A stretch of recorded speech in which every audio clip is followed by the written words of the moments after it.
बिस्मिल्लाहिर्रहमानिर्रहीम। अस्सलाम वालेकुम नादरीन, आप यूट्यूब चैनल देख रहे हैं। मैं इमरान खान हूँ। गज़ा में जंगबंदी के हवाले से अब तक की सबसे बड़ी ख़बर है जो 6 माह में नहीं हो पाया। अभी एक डेवलपमेंट है, लेकिन वो क्या है उसकी तफसीलात मैं आपके साथ शेयर ज़रूर करता हूँ। सबसे पहले एचिसन वाला इशू जो बहुत बढ़ता चला जा रहा है, उसमें कुछ नई मालूमात भी दाखिल हो गई हैं और ये मालूमात कहीं बाहर से नहीं आई, बल्कि वज़ीर आला पंजाब के अपने बहुत करीबी लोगों ने, यानी उनकी अपनी कैबिनेट के अंदर से एक खातून ने भांडा फोड़ दिया और पता नहीं मुलाजमत पक्की करने के चक्कर में लोग कहाँ से कहाँ पहुँच जाते हैं और शिकवे कर डाले कि एचिसन में जो मरीम नवाज़ को जाना था इससे पहले, आपको याद होगा मरीम नवाज़ जाना चाह रही थी एचिसन में, तो एचिसन में वहाँ पे नारेबाजी हो गई थी और सूरत हाल कैसी बन गई थी।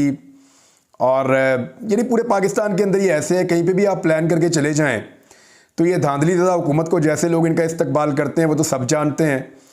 वज़ीर आला पंजाब का ओहदा तो मरीम नवाज़ ने ज़बरदस्ती लिया हुआ है फॉर्म 47 के ऊपर।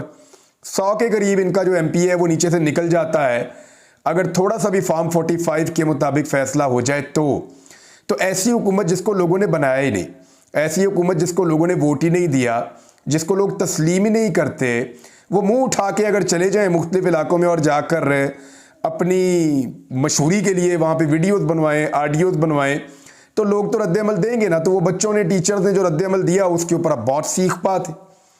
अब ये बात हमने नहीं की, ये बात किसी पाकिस्तान तरीके इंसाफ के बंदे ने भी नहीं की, पाकिस्तान के मीडिया ने भी नहीं की, हम लोगों ने भी नहीं की, ना किसी ने सोशल मीडिया पे फैलाई। ये बात खुद मरीम नवाज़ की टीम के अंदर से बाहर आई कि एक्चुअली बड़ी बेइज्जती हुई है एचिसन के मामले में, तो ये वो बदला है बज़ाहिर जो लिया जा रहा है। अब ये जो प्रिंसिपल है इनके ऊपर ये भी एलिगेशन लगाया जा रहा है कि ये प्रिंसिपल और इनके कुछ साथी जो हैं वो भी इमरान खान को पसंद करते हैं। तो भाई पाकिस्तान का 70-80% जो है तबका अवाम का वो इमरान खान को अगर पसंद करता है, मैं आज की तारीख की बात कर रहा हूँ, कल को मैं नहीं जानता। एक वक्त था नवाज शरीफ को भी लोग पसंद करते थे, फिर नवाज शरीफ ने इतनी डीलें की कि वो डीलर ही बन के रह गए। चौथी दफ़ा वज़ीर आज़म बनने के उनके इश्तिहारात छापे गए अखबारात में और 2 दिन बाद जो है उनको पता चला कि वो तो अपनी दोनों सीटें हार गए हैं और फिर अब मुशीर वज़ीर आला पंजाब बने हुए हैं नवाज शरीफ साहब, और मुल्क से बाहर जाने का भी उनका भी इरादा है। मेरे ख्याल में आखिरी अशरे में निकल जाएंगे और उसके बाद फिर वो अपने असली मुल्क चले जाएंगे जहां बरतानिया, फिर वहाँ पे शयान अली जाने और नवाज शरीफ जाने। जो तमाशा पहले हम देख रहे हैं इतने अरसे से, वही तमाशा दोबारा लंदन में लगना शुरू हो जाएगा। बहरहाल ये खुद ही उन्होंने बता दिया कि एक्चुअली गुस्सा था क्या, कि कहीं एचिसन की इंतज़ामिया पे गुस्सा था और इस मामले में निकालने का फैसला किया गया और इतना तंग किया गया प्रिंसिपल को कि प्रिंसिपल ने बेचारे ने रिज़ाइन कर दिया। एक तो कहानी ये है। दूसरा मामला ये है कि आहत चीमा के जो शहबाज शरीफ के बहुत करीबी आदमी हैं, उनके असासों के बारे में बड़ी डिटेल्स सहाफ़ी निकाल कर लाए हैं। राय साकिब ने तो एक पूरी की पूरी तफसील जो है वो कई मिनटों तक पढ़ के सुनाई कि कहाँ कहाँ पे जनाब के क्या क्या असासे हैं। यानी एक ब्यूरोक्रेट के इतने असासे कैसे बन गए। ये लाहौर शहर का एक नॉर्मल आदमी था और इतने ज़्यादा असासे कि किसी सियासतदान के भी कम आपको नज़र आते हैं। तो वो जो बेशुमार असासे और कारोबार पाकिस्तान के अंदर और पाकिस्तान के बाहर बन गए हैं, जिन असासों को ना बताने की कीमत उन्होंने ये चुकाई थी कि वो वजारत तक छोड़ दी थी निगरान हुकूमत में, तो ये वो चीमा साहब हैं जो अपने बच्चों की फ़ीस माफ़ी करवाना चाह रहे हैं। हद हो गई है कि इनको मुफ्त में कुछ भी मिले तो ये डकार जाएंगे। यानी कम से कम यहाँ पे तो इनको एहसास करना चाहिए था कि मेरे पास अरबों रुपया है, मैं अपने बच्चों की लाखों रुपए की फ़ीस क्यों नहीं अदा कर सकता। मैं अदा कर सकता हूँ। जितने असासे बताएं ये तो पूरे एचिसन की फ़ीसें अदा कर सकते हैं और लंबे अरसे तक सारे बच्चों की फ़ीसें दे सकते हैं, तो अपने 2 बच्चों की देने में इनको तकलीफ़ हो रही थी। बहरहाल अब शक इसी तरफ जा रहा है कि शायद एचिसन की इंतज़ामिया से बदला लिया गया मरीम नवाज़ साहिबा की उस बेइज्जती का, जहाँ एचिसन की इंतज़ामिया और स्टूडेंट्स ने मरीम नवाज़ के मुतवक्का दौरे के मौके के ऊपर जो रवैया अपनाया उन्होंने यानी अब मरीम नवाज़ कहीं भी चली जाएं, अब PSL के मैचेस हो रहे थे, किसी दिन ले जाते इनको वहाँ पे, वहाँ ये सुन लेती कि नौजवान इनकी इज्जत क्या कर रहे हैं। कहीं पे भी ले जाएं आप, किसी भी ओपन जगह पे ले जाएं, अचानक ले जाएं जहाँ पे पाकिस्तान के आम लोग मौजूद हों, तो आपको आइडिया हो जाएगा कि इनके बारे में लोगों की राय क्या है। कोई मकबूलियत नहीं है, अवाम के अंदर इनकी कोई से नहीं है। हर जगह पे पहले अपने बंदे पहुंचाने पड़ते हैं, हर जगह पे पहले अपने लोगों को पहुंचाना पड़ता है और उनको पहुंचाने के बाद फिर ये वहाँ पे तशरीफ़ लेकर जाते हैं। तो इस तरह प्लान कर करके तो इन्होंने टाइम गुजारना है, जितना टाइम इनका है उतना ही ऐसे गुजार दें। दूसरी तरफ अब्दुल बासित साहब जो बहुत एक्सपर्ट हैं फ़ॉरेन ऑफिस के हवाले से, इनका बहुत तजर्बा भी है, इनके 2 ट्वीट्स हैं मेरे पास, मैं आपके सामने रख देता हूं। और इन्होंने ये ट्वीट फॉरेन पॉलिसी के हवाले से किए हैं। इसहाक डार साहब जो ब्लंडर्स मार रहे हैं, पहला ब्लंडर उनका मैंने रिपोर्ट भी किया था, मैंने आपको बताया था कि डार साहब ने बहुत बड़ी गलती कर दी है। ये पाकिस्तान के साबिक एम्बेसडर हैं अब्दुल बासित साहब। ये जर्मनी में रहे हैं, इंडिया में और दीगर कई और मुल्कों में रहे हैं, स्पोक्स पर्सन भी रहे हैं फॉरेन ऑफिस के, और बड़े मजबूत इंसान हैं फॉरेन रिलेशंस के हवाले से। एक तो इन्होंने जो पहला ट्वीट किया उसमें इन्होंने कहा कि भारत के साथ तजारत दोबारा खोलने के मामले पर फॉरेन मिनिस्टर इसहाक डार साहब को इतना गैर जिम्मेदार नहीं होना चाहिए था। वो कैसे इतने गैर जिम्मेदार हो गए, ये सवाल उठाया इन्होंने। फिर उन्होंने कहा कि ना उन्होंने काबीना के अंदर कोई मुशावरत की, जो बाकी वुज़रा हैं उनके साथ कैबिनेट में बैठ के मुशावरत होती है इतने बड़े मामले पे, वहाँ पे मुशावरत नहीं की। कोई बैनुल वजारती इजलास नहीं हो, अपनी वजारत के अंदर किसी किस्म की कोई मुशावरत नहीं की डार साहब ने। और उनके रिमार्क्स जो हैं वो बिल्कुल गलत वक्त पर थे और नाजायज़ रिमार्क्स थे, ये नहीं होने चाहिए थे, ये गलत किया उन्होंने। किसी से मशवरा नहीं किया, मुंह उठा के स्टेटमेंट जड़ दिया उन्होंने कि हम भारत के साथ तजारत करना चाहते हैं। और साथ ये भी कहा कि मुस्लिम लीग नून का जो इंतखाबी मंशूर है, इनका ये स्टेटमेंट उसके भी खिलाफ है डार साहब का। ये भी नहीं सोचा कि अपनी पार्टी भी ये नहीं चाह रही, काबीना भी ये नहीं चाह रही, फॉरेन ऑफिस में मुशावरत कर देता वो भी नहीं ये चाह रहे। और इस तरह का स्टेटमेंट देके ये डार साहब की पहली सफारती गलती, और इतनी जल्दी गलती करना कुछ अच्छा नहीं लगता कि पहले ही 2 हफ्तों के अंदर डार साहब ने इतनी बड़ी गलती कर दी। दूसरा, एक और चीज़, ये बड़ा वो उछल कूद रहे हैं, खबरें जारी कर रहे हैं बरतानिया में, डार को ये कामयाबी हो गई, वो कामयाबी हो गई। तो ये अब्दुल बासित साहब ने जो रिपोर्ट किया है वो आप देख लीजिए। वो फरमा रहे हैं कि बरतानवी वज़ीर ख़ारजा कैमरून ने फॉरेन मिनिस्टर इसहाक डार का इस्तकबाल नहीं किया। इसहाक डार का इस्तकबाल बरतानवी वज़ीर ख़ारजा ने नहीं किया। साथ अब देखें ना, उस मुल्क के अंदर ये बंदा एक दौर के अंदर जिलावतनी की ज़िंदगी गुजार रहा था, वहीं सड़कों पे फिरते रहते थे। उनको पता है इनकी बेचारों की प्रॉपर्टियां भी यहाँ पे हैं, औलाद भी यहाँ पे है, ये हमसे भाग के कहीं जा ही नहीं सकते। इनको तो 3rd क्लास का ऑफिसर लेने जाएगा तो ये उसके भी कदम चूमते हुए आ जाएंगे, उनको तो यही लगता है, क्योंकि इनके सारे स्टेक्स उस मुल्क के अंदर हैं। तो जिस मुल्क के अंदर आपके सारे स्टेक्स हैं, वो जानते हैं कि ये हमसे भाग के कहीं नहीं जा सकते, जब मर्जी इनसे हम जो मर्जी बात कर लेंगे।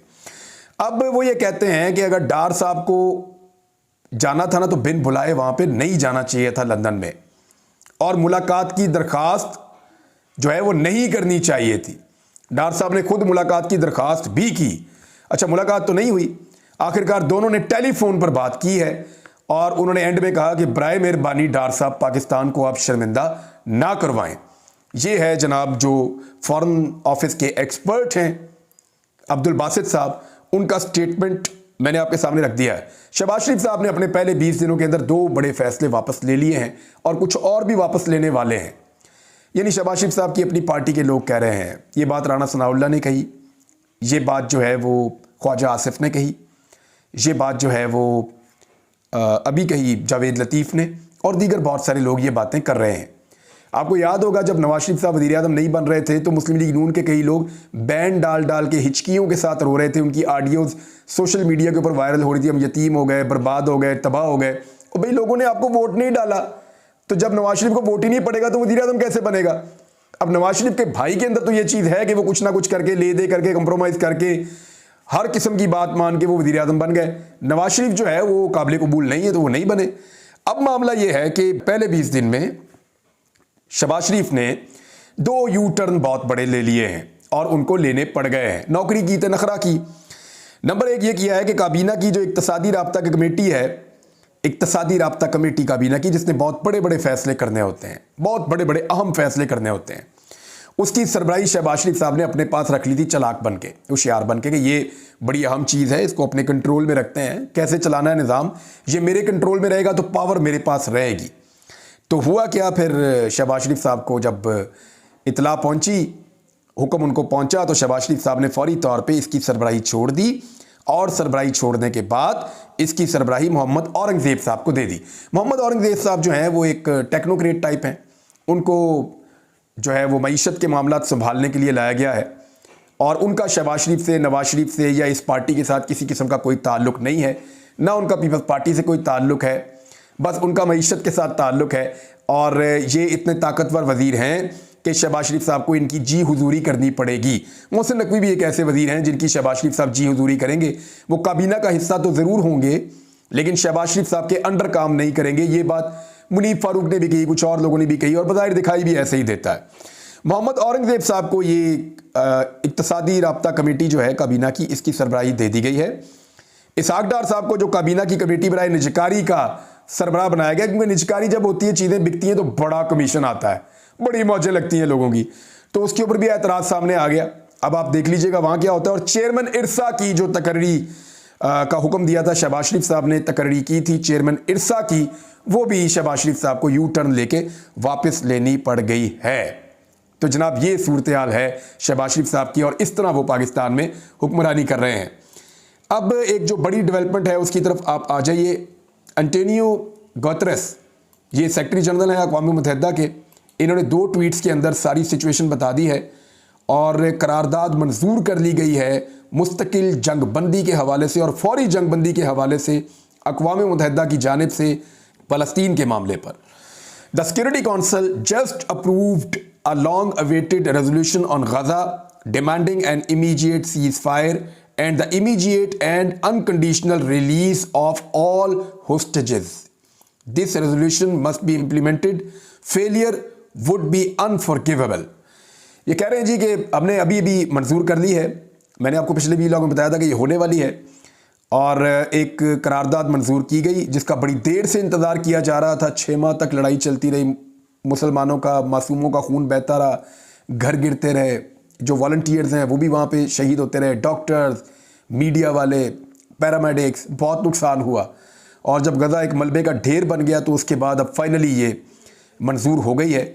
उस पर वो ये कह रहे हैं कि डिमांड कर रही है ये करारदाद के इमीडिएट सीज़ फायर हो और फौरी तौर पे तमाम कैदियों को रिहा किया जाए और इस करारदाद के ऊपर फ़ौरन अमल होना चाहिए।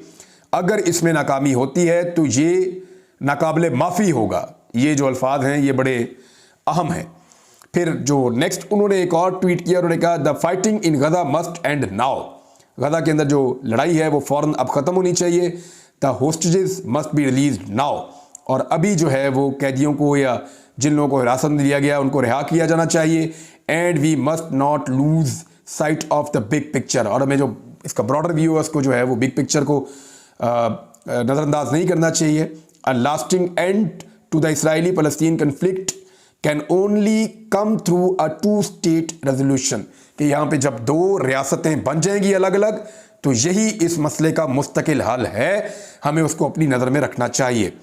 चाइना ने इसके ऊपर फौरी तौर पर स्टेटमेंट दिया है, रशिया ने इसमें मदद की है और जो चाइना का स्टेटमेंट है वो ज़ैंग जंग, ये मुस्तकिल नुमाइंदे हैं चाइना की जानिब से और अक़वाम मुत्तहिदा के अंदर ज़ैंग जुन ये कह रहे हैं जी China supported the adoption of this historic resolution. We have made numerous efforts in realizing immediate and lasting ceasefire justice prevails.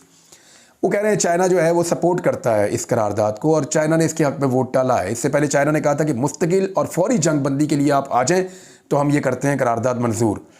अब मुस्तकिल, अब आर्जी तौर पे जंग बंदी के लिए तो अमेरिका राज़ी था, लेकिन इसके ऊपर आपको हैरत होगी कि 15 जो वोटर्स थे, जिन 15 वोटर्स ने वोट डाला है उनमें सिर्फ 1 वोट है जो इसके ख़िलाफ़ पड़ा है, इसके लिए इसके हक़ में नहीं आया। 14 वोट इसके हक़ में आए हैं। 14 के 14 वोट सारे मुल्कों ने डाले हैं, जबकि अमेरिका ने मुबैना तौर पर इसकी मुखालफत की है। अमेरिका अभी भी क्या ये चाहता है कि वहाँ खून बहता रहे, इंसानियत की तज़लील होती रहे? आलमी सतह पर इसका बड़ा रद्द-ए-अमल आ रहा है, अमेरिका के अंदर भी रद्द-ए-अमल आ रहा है। बहरहाल चाइना ये कह रहा है कि हम ये चाहते हैं कि इसका मसले का हल ये है कि फौरी तौर पे सीज़ फायर हो जाए और इंसाफ वहाँ पे किया जाए। अब इंसाफ ये है कि फिर जो जंगी जराइम हुए हैं उनकी इंक्वायरी की जाए और देखा जाए कि इसराइल ने कहाँ कहाँ पे किस किस्म के जंगी जराइम किए हैं, ताकि उनको जो है वो उसका ट्रायल किया जा सके और इसराइल को उसकी सज़ा दी जा सके। एक और ख़बर है जी, मुसद्दिक मलिक साहब ये वफाकी वज़ीर बराए पेट्रोलियम है और इन्होंने एक दावा किया कि अमेरिका जो है उसकी पाबंदियों के ख़िलाफ़ हम इस्तिस्ना मांगेंगे अमेरिका से और वो ईरान पाकिस्तान जो गैस पाइपलाइन है वो पाकिस्तान को अगर अपनी गैस की ज़रूरियात पूरी करनी है तो नाज़रीन ये बात हम सबको याद रखनी पड़ेगी कि सस्ती गैस आपको सिर्फ इस वक्त ईरान से मिल सकती है और अगर पाकिस्तान और ईरान की गैस पाइपलाइन बिछ जाती है तो ये पाकिस्तान के लिए एक बहुत कामयाबी होगी। देखिए, रशिया सस्ती गैस देता है पूरे के पूरे यूरोप को। रशिया के साथ सब हालत जंग में है, इसके बावजूद वो अपनी गैस प्रोवाइड करता है, वो अपना पेट्रोलियम जो है वो दुनिया को देता है।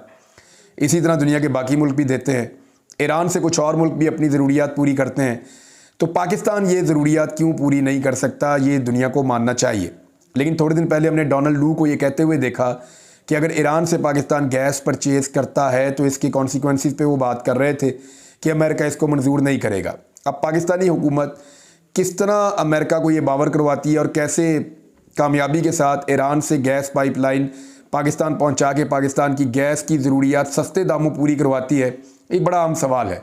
क्योंकि देखिए, शहबाज शरीफ साहब ने लेपा पोती के लिए और सिर्फ शो ऑफ के लिए इंक्वायरी तो की है कि गैस के बिल इतने ज़्यादा क्यों आ गए, लेकिन उन्हें यह देखना पड़ेगा कि उनके अपने दौरे हुकूमत में हर चौथे दिन गैस की कीमत बढ़ रही थी।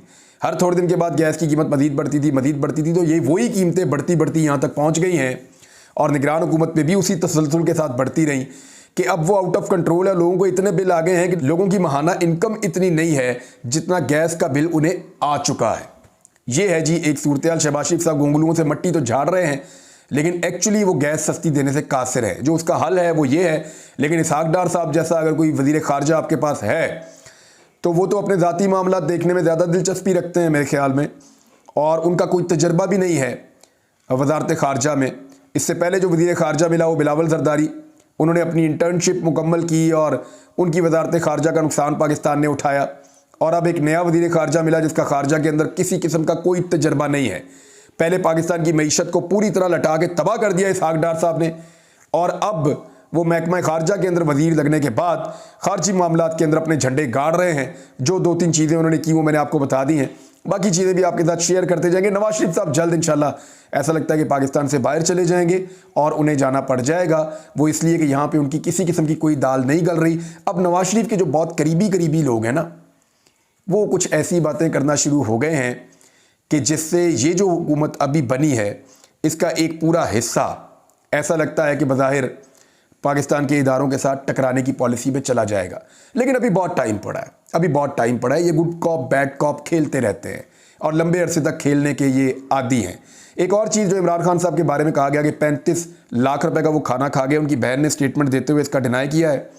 उन्होंने कहा जी ऐसी कोई बात नहीं है, इमरान खान के पैसे हम जमा करवाते हैं जेल में, उनके घर वाले, और जिस वक्त वो पैसे ख़त्म हो जाते हैं तो फिर हम और पैसे भी जमा करवाते हैं। देखिए, जेल के अंदर अभी मैं भी गया था तो ऐसे ही होता है। वो एक अकाउंट आपको दे देते हैं, उसमें आप पैसे जमा करवा देते हैं। उसमें आपने टेलीफोन करना हो, कुछ खाना हो, कुछ खाने के लिए मंगाना हो, कुछ आप एक्स्ट्रा खाना चाहते हो तो वो उन पैसों में से खर्च करके आपको खिलाते रहते हैं। तो अगर ये उनकी बात ठीक है तो फिर तो इमरान खान साहब अपने पल्ले से खा रहे हैं। बहरहाल अब तक के लिए इतने, अपना ख्याल रखिएगा, अपने इस चैनल का भी। अल्लाह हाफ़िज़।